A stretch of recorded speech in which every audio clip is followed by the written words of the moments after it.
Back to our channel. ఈరోజు ఒక మంచి జాబ్ అప్డేట్తో మీ ముందుకు వచ్చేసాను. ఎంబ్రాయిడ్ యూఆర్ అనే కంపెనీ నుంచి జాబ్ ఓపెనింగ్స్ అనేవి ఉన్నాయి. అప్లై లింక్ వచ్చేసి కామెంట్ సెక్షన్లో మరియు డిస్క్రిప్షన్లో పిన్ చేస్తాను. అక్కడ నుంచి మీరు జాబ్స్కి అప్లై చేసుకోవచ్చు. అలాగే ఎవరైతే మన ఛానల్ని సబ్స్క్రైబ్ చేయలేదో వాళ్ళు వెంటనే మన ఛానల్ని సబ్స్క్రైబ్ చేసుకోండి. ఇలాంటి జాబ్ అప్డేట్స్ డైలీ మన ఛానల్లో పోస్ట్ చేస్తాను. వీడియో చూడగానే వెంటనే అప్లై చేసుకోవడానికి ప్రయత్నించండి. చాలామంది వీడియోస్ కింద కామెంట్ చేస్తున్నారు, బ్రో లింక్ ఎక్స్పైర్ అయిపోయింది, బ్రో లింక్ పని చేయట్లేదు, బ్రో లింక్ ఓపెన్ అవ్వట్లేదు అని.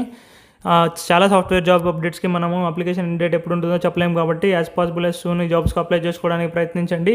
ఇక ఈ కంపెనీ వచ్చేసి మల్టిపుల్ జాబ్ రోల్స్కి హైర్ చేసుకుంటుంది. ఇక్కడ మనం చూసుకున్నట్టయితే freshers drive BE BTech 2025 batch అని మెన్షన్ చేశారు. ఈ జాబ్స్కి వచ్చేసి BE కానీ BTech కానీ కంప్లీట్ చేస్తున్నవారు 2024 or 2025లో కంప్లీట్ చేస్తున్నవారు ఎవరైనా ఈ జాబ్స్కి అప్లై చేసుకోవచ్చు. ఇక్కడ మనం చూసుకున్నట్టయితే device development, automation testing, cloud develops, AI and ML అని మెన్షన్ చేశారు. శాలరీ చూసుకున్నట్టయితే 8 lakh per annum with service agreement అని మెన్షన్ చేశారు. Okay friends, thank you for your watching. Please subscribe our channel.